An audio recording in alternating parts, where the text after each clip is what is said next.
का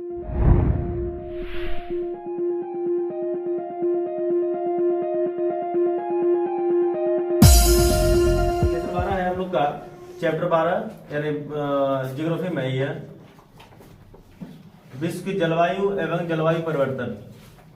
इसके पहले कौन सा चैप्टर था? वायुमंडल में जल। पढ़ा है आप लोग को? हम पढ़ा है ना? दूसरा सवाल करना है? नहीं करें, चलो पहले इसको पढ़ लेते हैं। देखिए यहाँ लिखा है कि संसार की जलवायु का अध्ययन जलवायु संबंधी आंकड़ों एवं जानकारियों को संग्रहित करने के लिए किया जाता है। यानी इन आंकड़ों को सरलतापूर्वक समझने के लिए और उनका वर्णन और विश्लेषण करने के लिए उन्हें कुछ कुछ वर्गों में बांटा गया है। कहने का मतलब है कि हम जानते हैं कि संसार यानी विश्व यानी वर्ल्ड का जो है जलवायु, जलवायु से मतलब है कि तापमान और वर्षा, ये दोनों एक जैसा सभी जगह पर नहीं होती है, बिल्कुल नहीं होती है, सभी जगह अलग अलग होती है। तो इसी के आधार पर जलवायु को जो है 3 प्रकार में बांटा गया है। जलवायु का भी वर्गीकरण करा गया है, जिसके आधार पर हमको पढ़ना है कि कितने प्रकार के वर्गीकरण यानी क्लासिफिकेशन किया गया है। तो यहाँ लिखा हुआ कि जलवायु का वर्गीकरण 3 बृहद उपगमनों द्वारा किया जाता है। लेकिन उसके पहले हमको जानना पड़ेगा कि जलवायु का वर्गीकरण सबसे पहले किसने किया था। इस बात को सबसे पहले जानिए कि जलवायु का वर्गीकरण सबसे पहले किसने किया था। तो जलवायु का जो वर्गीकरण है, जलवायु का वर्गीकरण सबसे पहले यूनानियों ने किया था। यूनानियों ने सबसे पहले जलवायु का वर्गीकरण किया था। और जलवायु को जो है, जलवायु को आपके बुक के अनुसार लिखा हुआ है कि जलवायु को का वर्गीकरण को नहीं का जलवायु का वर्गीकरण तीन उपगमनों के आधार पर किया गया है। 3 बहुत बड़ा बड़ा यानी बृहद जिसको बोलते हैं, बृहद उपगमनों के आधार पर किया गया है, जिनमें से पहला जो वर्गीकरण है उसका नाम है जननिक।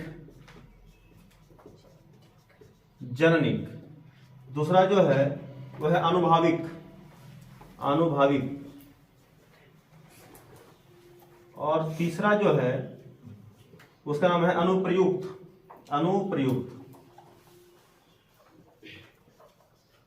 यानी जननिक को बोलते हैं जेनेटिक, अनुभाविक को बोलते हैं एम्पिरिकल और अनुप्रयुक्त को बोलते हैं अप्लाइड। ये इनका इंग्लिश नाम है और हिंदी नाम है, दोनों है। अब इसके आधार पर भी इसका डेफिनेशन जननिक का, अनुभाविक का और अनुप्रयुक्त का डेफिनेशन इसमें दिया गया है, उसको आप लोग समझिएगा। लेकिन उसके पहले जो यहाँ जो लिखे हैं उसको परिवार फिर से बता देना चाहते हैं कि जलवायु का वर्गीकरण मतलब जलवायु सब जगह, क्लाइमेट जिसको बोलते हैं इंग्लिश से, जलवायु हर जगह एक जैसा नहीं होता है। कहीं पर कुछ अलग, कहीं पर कुछ अलग होता है। मतलब तापमान और वर्षा दोनों बिल्कुल भिन्न भिन्न जगहों पर भिन्न भिन्न होती है, इसको सबको पता होना चाहिए। तो जलवायु का तापमान और वर्षा के आधार पर जो भिन्नता पाई जाती है, उसके आधार पर सबसे पहले जो वर्गीकरण किया था वो यूनानियों ने किया था। तो जलवायु का वर्गीकरण 3 बृहद उपगमनों के आधार पर किया जाता है और तीनों का नाम मैंने यहाँ लिखा हुआ है, जननिक, अनुभाविक, अनुप्रयुक्त। जननिक इंग्लिश बोलते हैं जेनेटिक, अनुभाविक बोलते हैं एम्पिरिकल और अनुप्रयुक्त मतलब हो गया अप्लाइड। अब तीनों का डेफिनेशन यहाँ पर आपको देखना है कि किसको किसके आधार पर दिया गया है।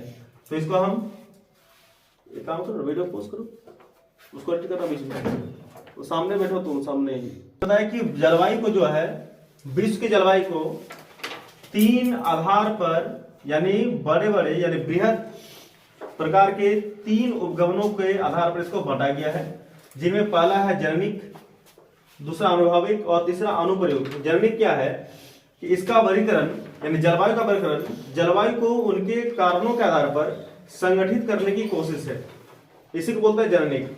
आगे इसका पूरा डिटेल में दिया गया है। अनुभाविक बोलते हैं कि इसका वर्गीकरण विशेषतः तापमान एवं वर्षण से संबंधित आंकड़ों पर आधारित होता है। और जो तीसरा दिया है और अंतिम दिया हुआ है अनुप्रयुक्त, यह है जलवायु का अनुप्रयुक्त वर्गीकरण। क्यों किया जाता है?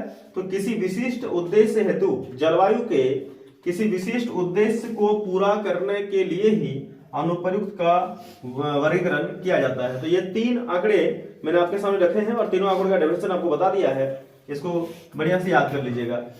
अब चलते हैं आगे में। आगे में है क्लाइमेट सोर, इसका ये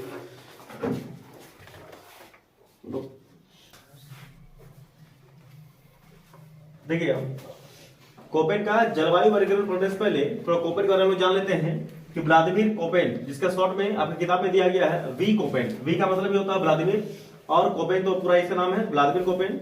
जन्म होता है इसका 25 सितंबर 1846 को रशिया में, रूस में। मृत्यु होती है 22 जून 1940 को, यानी लगभग 93 वर्ष की उम्र में इनकी मृत्यु हो जाती है ऑस्ट्रिया में।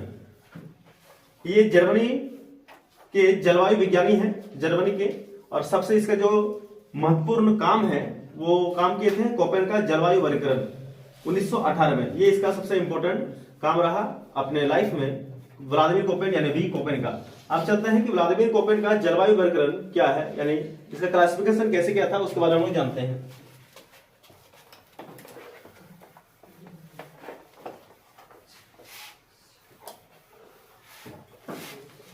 ऊपर में डाल लीजिएगा आप लोग, डाल लो ऊपर में कोपेन का जलवायु वर्गीकरण।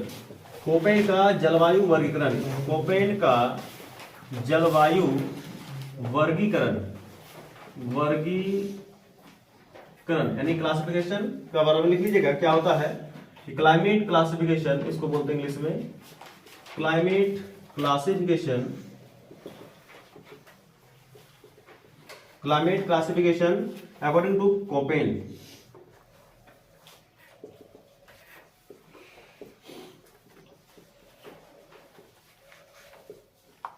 तो फर्स्ट पॉइंट इसका जो बनेगा, इसका बनेगा कि आनुभाविक पद्धति के आधार पर, आनुभाविक जो मैंने 3 पॉइंट लिखा है इसका, जननिक, अनुभाविक, अनुप्रयुक्त, उसमें बोलते हैं कि आनुभाविक। अनुभाविक मतलब होता है अनुभव के आधार पर।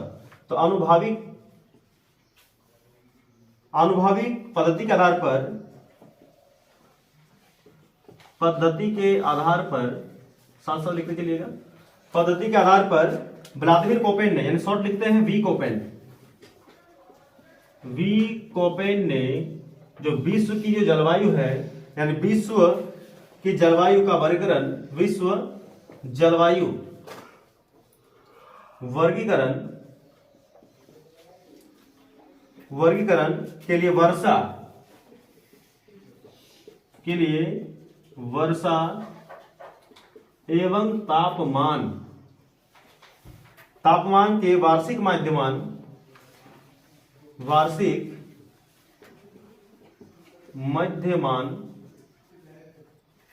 मध्यमान के आंकड़ों का उपयोग किया है। मध्यमान के या मध्यमान से संबंधित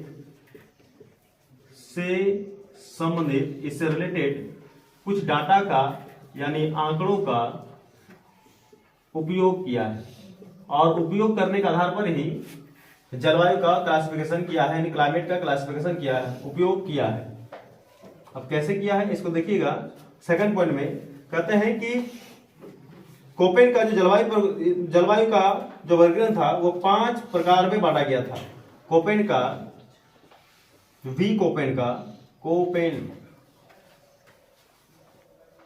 का विश्व में 5 जलवायु समूह या 5 जलवायु समूह में इसको बांटा गया था। कोपेन ने, लिख लीजिए सही होगा, कोपेन ने विश्व के जलवायु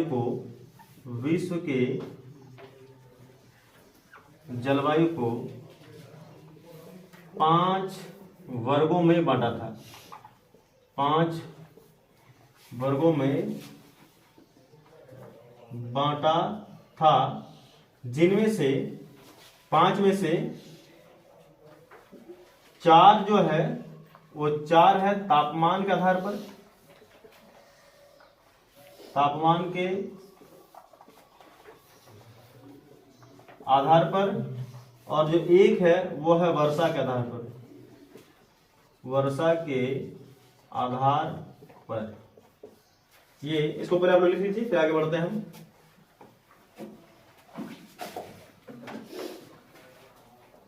प्रकारों की पहचान करने के लिए अंग्रेजी के वर्णमाला यानी इंग्लिश के अल्फाबेट के दोनों अक्षर का प्रयोग किया है, जैसे छोटे अक्षर बड़े अक्षर यानी स्मॉल और कैपिटल दोनों का यूज करते हुए जलवायु का क्लासिफिकेशन किया है। बड़े अक्षर में ए सी डी, इसमें बी गायब है आर्द्र जलवायु को, और छोटे अक्षर एफ एम डब्ल्यू एस और बी ये शुष्क जलवायु को क्या करते हैं, रिप्रेजेंट करती हैं। तो ये उसका क्लासिफिकेशन थे। लेकिन 5 जलवायु का नाम अभी बताना है कि ओपन ने जलवायु के समूह को 5 भागों में बांटा था, तो पांचों समूह का नाम क्या है, उस नाम को आप कॉपी में राइट डाउन कर लीजिएगा, उनके नाम को। चले दो साफ चले दो आप, इसमें डिस्टर्ब होते हैं बहुत ज्यादा। तुम भी डिस्टर्ब हो तो हाथ पे दर्द करता होगा हैं? हाँ भैया वो दिक्कत नहीं है, उसको क्रॉप कर देंगे, क्या दिक्कत नहीं करना, चले दो, उसमें बहुत समय लगता है, कर दो। हमको इस तरह पढ़ाने में मन नहीं लग रहा है।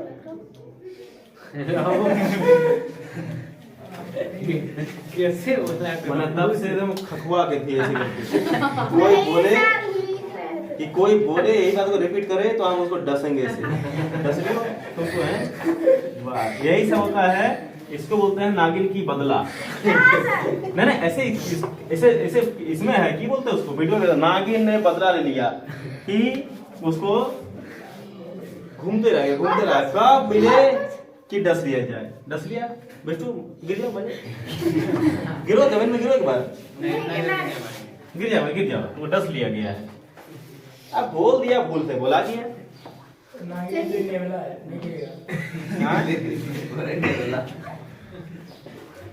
नेवला कौन है? कोपेन के अनुसार 5 समूह क्या क्या है, 5 समूह। अब जैसे चलता चलने दो, कुछ नहीं करना है, रह दो। इसमें हम और लगता पढ़ा रहे हैं हमको, बोरिंग सुन लिया, सुन लियो हमको खुद ही बोरिंग लग रहा है। वो एडिट में सब मैनेज हो जाएगा, जितना आंकड़ा मगड़ा रहेगा उसको काट दीजिएगा। कुछ नहीं करना, सब चढ़ा देना है। चलेगा हाँ सब चढ़ा देना है। ऐसे में पढ़ाने में हमको लग रहा है कि हम नए मास्टर यहाँ आज ही जन्म लिए हैं और नो एक्सपीरियंस आगे बोर्ड में खड़े हो गए हैं और मैं एकदम हाँ मजा नहीं आ रहा इसमें, फील नहीं आ रहा किसी को फील? पढ़ा लिखा कर नहीं आते हो, फील चाहिए तो फील चाहिए। तो पूछ किस ले रहे हैं? अगर नहीं हम लोग का बात है पूछ किस ले रहे हैं? अब बताते हैं, खाली इसको ऑफ कर दो, ऑनलाइन पीटेंगे इसको। लोग 4 आदमी देखे, 5 आदमी हाँ पिटाई हुई चल रहा है। आप नहीं पिटते हैं, झूठ बात है सब। देखिए 5 समूह देख लो, 5 का नाम लिख लो फटाफट, दाएं लिख लो कॉपी पर।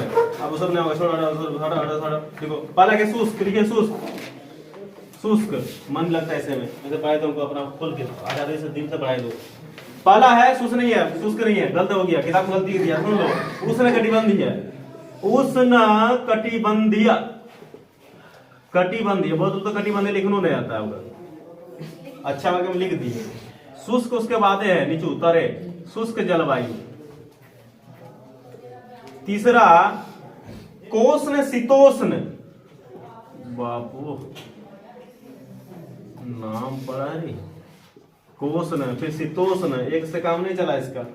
शीतल, हिम, वन, जलवायु, शीतल, फिर हिम ठंडा, बर्फ तो ये तो ठंडा है, इसके मतलब इसको अच्छा नहीं लगा इसमें। वन और जलवायु। चौथा नहीं है, दूसरा लिखा गया। पांचवा है शीत, और छठा दिया है उच्च भूमि। आप बहुतों के मन में सवाल होगा, बोले 5 लिखे 6, मास्टर गड़बड़ा दिया आप, हमने गड़बड़ाए। उच्च भूमि है, ये सब जलवायु है। उच्च भूमि को जलवायु, भूमि को जलवायु होता है। अब लिखाएंगे, पहले इसको लिखिए फिर आगे बढ़ते हैं। हो गई?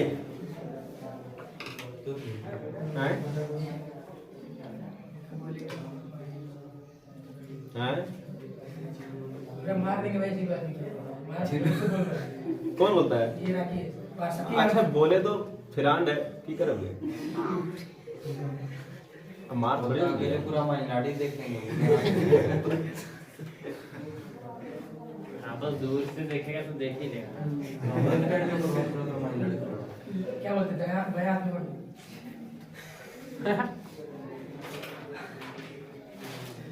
देख लेंगे, कौन चीज देख लेंगे? बहुत बड़ा बड़ा फेंकता है बड़ा छोटा छोटा कौन फेंकता है, बड़ा सा बड़ा ही फेंकता है। High control. कंट्रोल उसको कर दो। कौन बोल रहा है? मना आज ये सब सरवर गड़बड़ कर रहे थे। आज ये विजय से लड़ा नहीं तुम कोई दिन, आज लड़ेगा था। चलो लिखिए तो सुनिएगा, इसका भी डेफिनेशन है। सुनिए पहले बर्बाद सुनिए। कोपेन के अनुसार 5 समूह जिसमें दिया गया उष्ण कटिबंधीय। पहला समूह, किताब आप खोल के देख सकते हैं, एनसीईआरटी का पेज नंबर 83। शुष्क जलवायु, कोष्ण शीतोष्ण, शीतल हिम वन जलवायु और शीत। खत्म। लेकिन ये क्या आ गया? ये उच्च भूमि है। उच्च भूमि से मतलब है ऊंचाई के कारण शीत जिसको बोलते हैं। इसको 5 में से नहीं, 5 ये हो गया छठा, इसको ऐसे ऐसे बंद कर दो। 5 ऐसे दिख रहा ना, यहाँ 5 यहाँ 5 मिल गया ना, ये 5। अब यहाँ उष्ण कटिबंधीय क्या है? कोपेन साहब ने इसका भी बढ़िया से विवरण प्रस्तुत किए हैं, जिसमें कहा है कि सभी महीनों, हमें छोटा करके लिखते हैं और बोलते भी हैं, आप लोग लिखते चलिएगा, समझे? फिर समझाएंगे हम कि सभी महीनों का औसत तापमान लिखते चलिएगा। हम छोटा करके लिख रहे हैं और बोल भी रहे हैं, सभी महीनों का जो औसत तापमान होता है, औसत तापमान 18 डिग्री सेल्सियस से अधिक, 18 डिग्री सेल्सियस से अधिक ये हो गया उष्ण कटिबंधीय। सभी महीनों अर्थात 12 महीना होता है ना, 12 महीना का औसत जो तापमान है, जो उसका एवरेज टेम्परेचर है 18 डिग्री से अगर अधिक है, तो वैसे जलवायु वाले क्षेत्र को कहा जाता है उष्ण कटिबंधीय जलवायु वाले क्षेत्र। इसको लिख लीजिए, समझ लीजिए।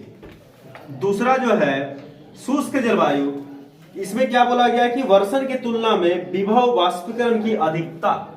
इसमें लिखा गया है कि वर्षा यानी वर्षण की तुलना में ज्यादा क्या होगा? तो वर्षण की तुलना में ज्यादा वाष्पीकरण होगा। लिख लीजिएगा इसको, वर्षण की तुलना में ज्यादा वाष्पीकरण होगा। ये वाष्पीकरण है, वेपराइजेशन, वाष्पीकरण। ये देखो वाष्पीकरण लिख लिए, वाष्पीकरण होगा मतलब कि वर्षा कम, वाष्पीकरण ज्यादा। अगर वाष्पीकरण ज्यादा है तो इसका मतलब गर्मी ज्यादा पड़ेगी और सब कुछ सोर्स, पानी वाले सोर्स सूख जाएंगे, क्योंकि वाष्पीकरण में क्या होते हैं? आफ्टर ऑल पानी भाप बनकर ऊपर की ओर निकल लेते हैं, तो भाप बनकर केवल निकलते हैं। देखिए वर्षा हो नहीं रही है, इसका मतलब उस एरिया में गर्मी बहुत ज्यादा पड़ेगा। कोष्ण शीतोष्ण क्या है? तो इसमें इतना लिखना है कि यहाँ पर ठंडा जो महीना, सर्वाधिक ठंडा महीना, जो 4 महीना हम लोग के यहाँ ठंडा जो पड़ता है, उसमें सबसे जो ठंडा महीना होते हैं, उस ठंडे महीने में औसत जो तापमान है 3 डिग्री सेल्सियस से अधिक, किंतु 18 से कम होना चाहिए। इसमें क्या लिखेगा कोष्ण शीतोष्ण में कि जितने भी मतलब हम लोग का यहाँ पर 4 महीना ही, लगभग 4 महीना लगभग में ठंडा पड़ता है, ठंडा के मौसम होते हैं। उन 4 महीना में जो सबसे ज्यादा ठंडा जो महीना होता है, उस महीना में औसत जो तापमान होगा, औसत तापमान वो 3 डिग्री सेल्सियस से 18 डिग्री सेल्सियस के बीच में होगा। इसको लिख लीजिएगा, 3 डिग्री सेल्सियस से 18 डिग्री सेल्सियस के बीच में ही होगा, जिसको बोलते हैं कोष्ण शीतोष्ण। और शीतल हिम वन जलवायु, इसका मतलब क्या होता है? शीतल हिम वन जलवायु, शीतल मतलब भी ठंडा, हिम मतलब भी ठंडा, वन जलवायु। इसका अर्थ यह हुआ कि वर्ष के सर्वाधिक ठंड महीने का औसत तापमान 0 तापमान से 3 डिग्री नीचे होना चाहिए। ये हो गया शीतल हिम वन, यानी वर्ष के सर्वाधिक ठंडा महीना, जो सबसे ज्यादा ठंडा महीना रहेगा, उसका औसत तापमान 0 तापमान से 3 डिग्री। इसका मतलब होता है कि इसी का है, लेकिन इसमें 3 डिग्री सेल्सियस से तापमान क्या होना चाहिए? नीचे होना चाहिए, तापमान नीचे होना चाहिए, उसको लिख लीजिएगा। और शीत तो जानते हैं कि शीत 10 डिग्री सेल्सियस से कम होना चाहिए सभी महीनों में, सभी महीनों में, ठंडा वाले महीनों में 10 डिग्री सेल्सियस से तापमान क्या होना चाहिए? ये तापमान कम होना चाहिए, कम होना चाहिए, इसको लिख लीजिएगा। और अंत है उच्च भूमि, इसमें ऊंचाई के कारण शीत होती है, ऊंचाई के कारण शीत का असर दिखाई पड़ता है। लिख लीजिए फटाफट, जिसको समझ में आए पूछ लीजिए, हमको पूछ लीजिए।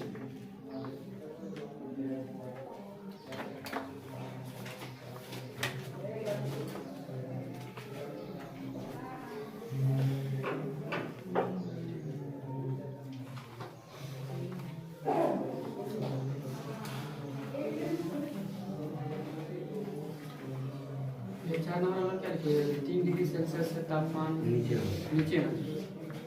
ये वाला 3 डिग्री से तापमान नीचे होना मांगता है, 3 डिग्री से नीचे, 3 डिग्री सेल्सियस। उच्च भूमि में ऊंचाई के कारण शीत, उच्च भूमि में ऊंचाई के कारण शीत का असर दिखाई पड़ता है।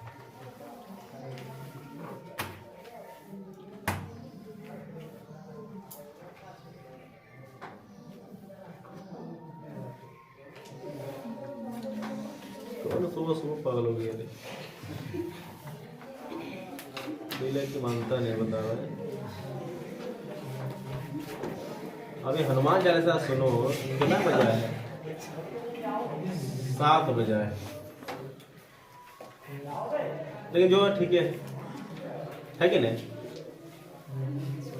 भोजपुरी जो बजेगा उससे बढ़िया हिंदी बजाए।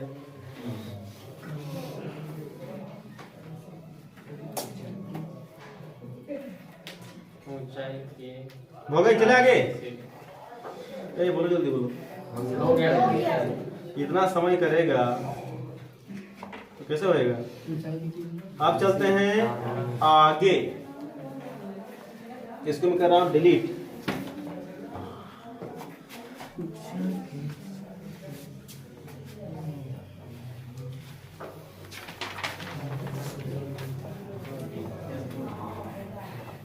डिजिटल बोलता है ना, वो भी हो जाएगा व्यवस्था, कुछ समय लगेगा। मिला पैसा 5,000, डिजिटल बोर्ड है बढ़िया। मिला 5,000, मिला मिला 5,000, मिला क्या? चलिए ध्यान दे रहे हैं। कौन देगा? दो पहले से तो पहले की दे यहाँ करो। पहले वाला ही पहले पीछे हट रहा है, देखिए 5,000 देगा हो जाएगा। नहीं, हमारा योजना लगाएंगे, अभी नहीं लगाएंगे, कुछ समय बाद। 10, 20, बहुत हो जाएगा रे। 50-60 हजार देगा। लाख टका वो सब बहुत छोड़ दो, तुम 5,000 तुम्हारा हिस्सा में पड़ा ना, तो अपना दो ना, जी गिरना पा दे। चलो आगे चलते हैं, सुनो, हंसने का नहीं। थोड़ा सा वो तो हंस छूटेगा, थोड़ा निकलना होगा। देखिए, उष्ण कटिबंधीय आर्द्र एवं शुष्क जलवायु, आप चलते हैं हेडिंग में डाल लीजिएगा, धाए धाए। उष्ण कटिबंधीय,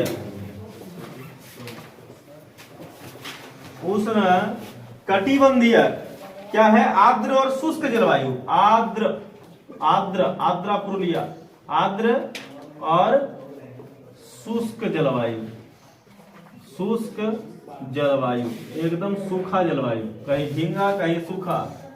इसका क्या क्या विशेषताएं हैं देख लीजिएगा, इसकी विशेषताएं क्या क्या है। पहली विशेषता है कि इस प्रकार की जलवायु में वर्षा बहुत ही कम होती है। क्या पहली विशेषता है? कि इस प्रकार की जलवायु में या मौसम में, तो जलवायु चैप्टर है तो जलवायु लिखेंगे। इस प्रकार की जलवायु में जो बारिश होती है, वर्षा बहुत कम के ज्यादा, बहुत कम होती है, कम होती है। और कुछ विशेषताएं हैं? बिल्कुल है। इस प्रकार की जलवायु में शुष्क ऋतु लंबी और कठोर होती है, मतलब लंबे समय चलती हैं। इस प्रकार के जलवायु में क्या होती है कि शुष्क ऋतु लंबी एवं कठोर होती है। शुष्क ऋतु लंबी एवं कठोर होती है। और कुछ बातें हैं, बिल्कुल एक बात और है कि शुष्क ऋतु में प्रायः अकाल पड़ जाता है।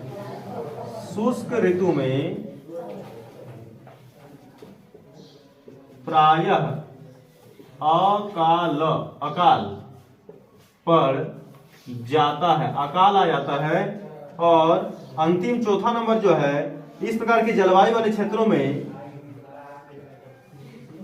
इस प्रकार की जलवायु वाले क्षेत्रों में, जलवायु वाले क्षेत्रों में पर्णपाती वन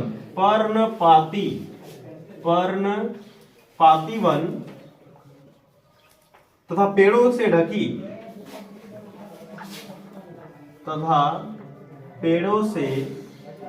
ढकी घास भूमियां पाई जाती है, घास भूमियां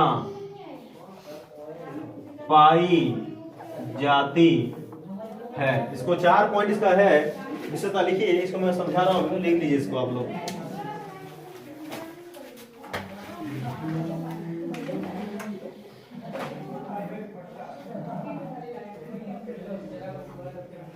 हो गई?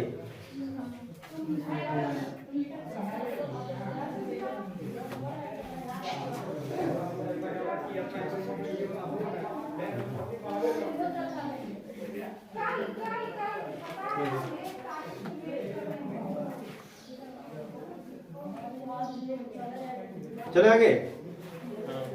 देखिए यहाँ लिखा हुआ है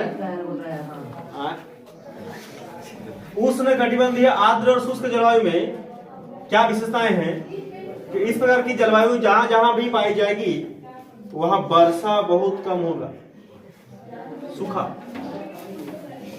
मौसम में नमी सूखी है, मतलब वहां पर वर्षा बहुत ही कम होगी। और वर्षा बहुत कम होती होगी, इसका मतलब यह हुआ कि इसको रिलेट कीजिए तीसरा पॉइंट से कि अगर इस तरह का मौसम है तो वर्षा नहीं होगी, तो वर्षा नहीं होगी क्या पड़ जाएगा? अकाल। और अकाल में जानते हो ना क्या?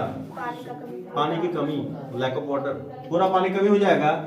इस प्रकार के जलवायु में शुष्क ऋतु एकदम लंबा समय तक और कठोर होती है, मतलब सूखा ऋतु बहुत लंबे समय तक चलती है और बिल्कुल इसमें कोई भी वनस्पतियां वेजिटेरियन उगने का आसार नहीं होती। और इस प्रकार के जलवायु वाले क्षेत्रों में किस प्रकार के वनस्पति पाए जाएंगे? तो पर्णपाती वन और पेड़ों से ढकी घास भूमियां पाई जाती हैं। ये 4 विशेषताएं हैं उष्णकटिबंधीय आर्द्र और शुष्क जलवायु की। इसको हम मिटाते हैं, नेक्स्ट में चलते हैं। लिखिए इसको सब कोई, चलते हैं आगे में, इसको हम ऐसे डिलीट करते हैं।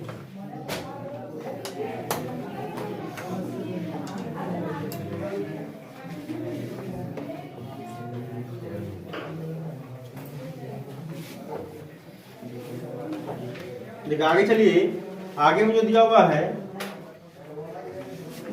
वो है इसका वाला क्वेश्चन नहीं है, लिख लीजिएगा उष्ण कटिबंधीय सिर्फ आर्द्र जलवायु लिख लो। उष्ण कटिबंधीय आर्द्र जलवायु, उष्ण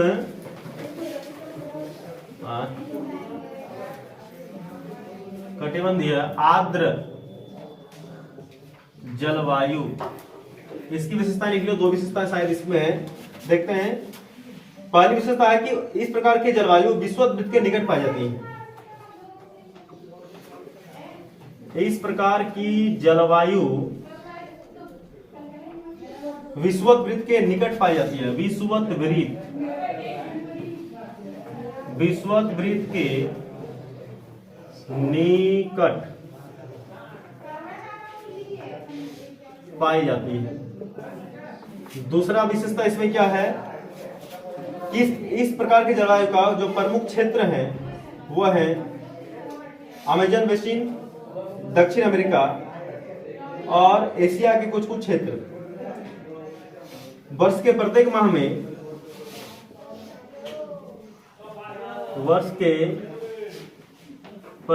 में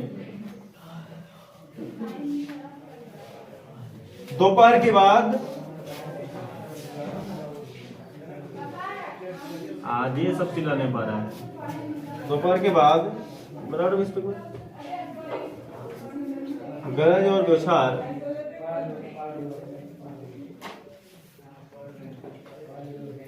बौछारों के साथ वर्षा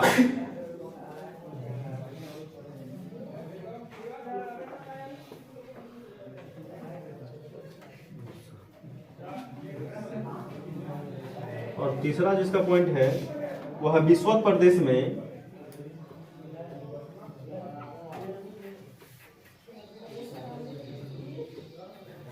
प्रदेश में तापमान समान रूप से ऊंचा,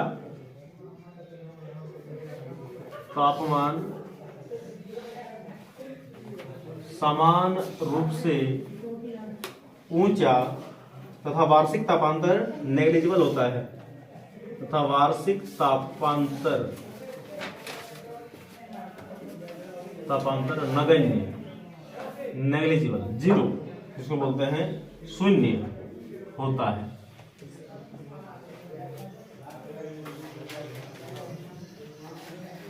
बस 3 पॉइंट लिख लीजिए इसका। आज के लेक्चर यहीं समाप्त करो।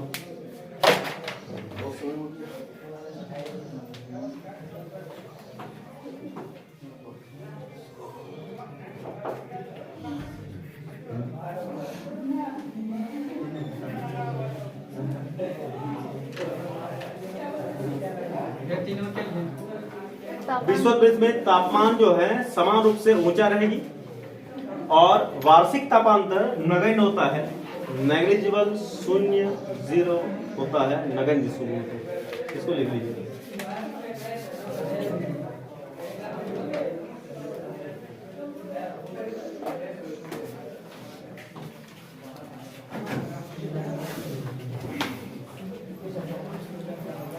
ओके, आज के इतना ही, आज इतना ही, मिलते हैं कल को।